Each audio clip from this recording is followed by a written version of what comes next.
Now, I thought it would be interesting to mix part of my old life with this new life of being a YouTuber. And but before I do so, can I urge you to go to my new Etsy store with original designs by me? At the moment, we've got a Reese Mogg mug, and Give Harry a Hug mug, and they're uniquely designed by me. You'll find the link in the description and in my YouTube bio. And I think I think you'll enjoy them. Please let me know if there's any particular celebrities and politicians who you want to see um, emboldened on a mug with a little slogan. I'd love to know your slogan ideas. I'm hoping to do later today. I'm hoping to do a Suella Braverman and a Jeremy Hunt and one or two others. We'll see how much time I've got. But anyway, in the meantime, I thought it would be interesting to have a look at the Netanyahu situation, but from a biblical point of view, because I don't think it's been done. And the biblical text that I think is relevant is the end of the meeting between God and Abraham in Genesis chapter 18. And I'm particularly interested in the verse, Genesis chapter 18, verse 32. I don't know whether I've got the verse to hand. I don't think I have, actually. But Abraham has been negotiating with... No, I haven't. Abraham has been negotiating with God uh, about the salvation of Sodom and Gomorrah, and he says, "Well, if there's 40 people, will you save the city? If there's 30 people, will you save?" And he gets down to 10 in Genesis 18:32, and he doesn't go any further.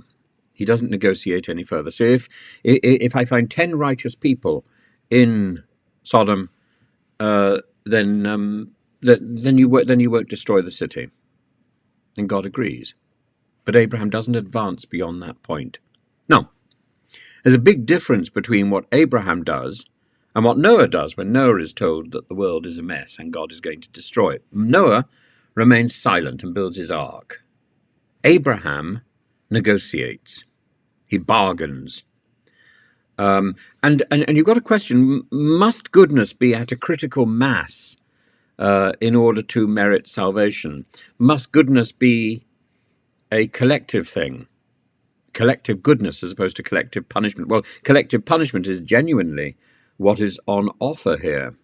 And 10 seems to be the smallest amount at which a community can be identified. 10, of course, is the smallest number needed for a synagogue service. 10 is the number of a minyan, the smallest recognized group in the Jewish tradition.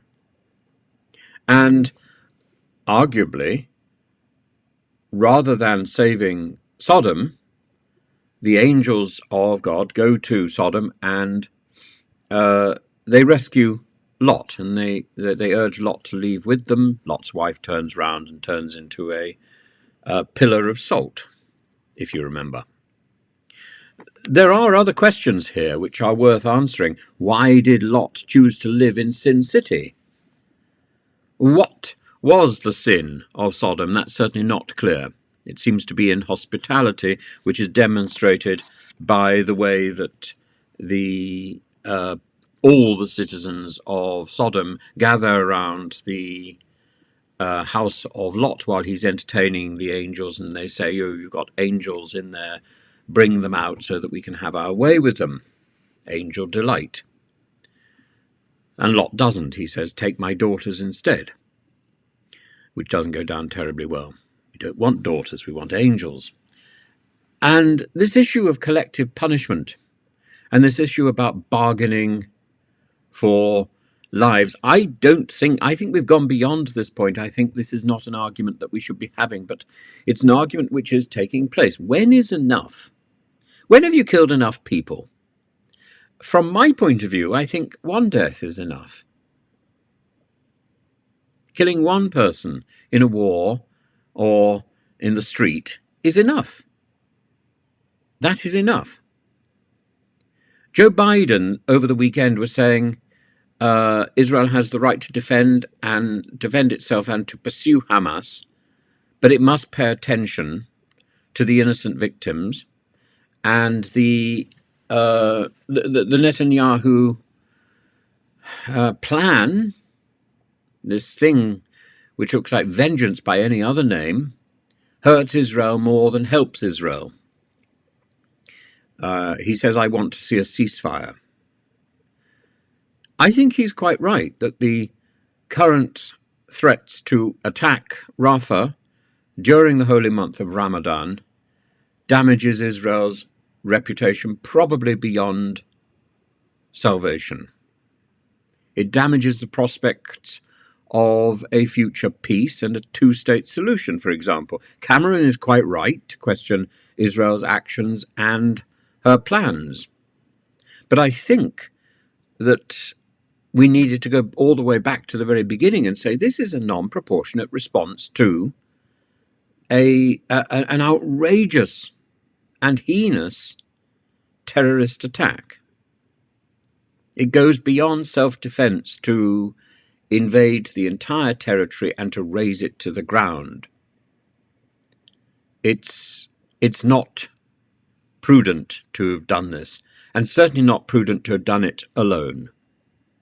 To have gone into Gaza, I think identifying, capturing, and suppressing Hamas was a perfectly reasonable objective, but it wasn't something that could be done by a single nation on its own. It needed the backbone of military and international support, and I think it particularly needed that support from the Arab community, and I think that was on offer on October the 7th, or October the 8th, immediately after the atrocity.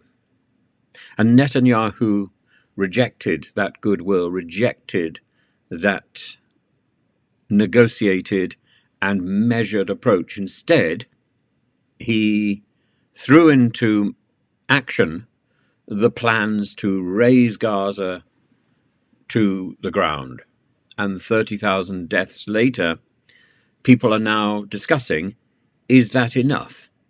Is that enough? It's a little bit like Abraham saying, well, will you stop for 50, 40, 30, 20, 10, and they're not going on any further? I don't understand why Abraham stops. I don't understand why we now think that at 30,000 that's too many deaths. It was too many deaths at one. Not saying something is not dealing with it. And simply uttering slogans is taking up somebody else's ideas and parroting them. We're not parrots, we're human beings. And slogans do not necessarily get the job done. I would much rather have seen people marching in absolute silence than marching with some of the slogans that they were wielding, because the slogans were ill thought out and often deeply offensive. And many people who have been marching have been unable to draw the distinction between Jews, Israelis, and the Netanyahu government. And there's a big distinction between all three. And I think the Netanyahu government is intent on salvaging Netanyahu's reputation, saving Netanyahu's premiership through war. And that is savage and primitive. It is medieval and wrong.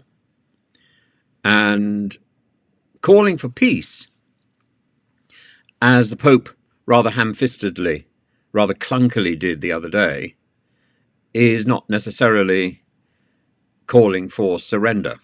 He was talking about Ukraine and Russia. He might as well have been talking about Israel and Gaza. He wasn't on that occasion. But again, the same issue of negotiation should be taking place at the same time as any form of military activity. In the case of Gaza and Israel, that is happening. In the case of Russia and Ukraine, that is not happening. But it's not happening effectively enough. Partly because we are stuck in our idée fixe that Israel has the right to self-defense, which it does. But does it have the right to raise another territory to the ground? I think not.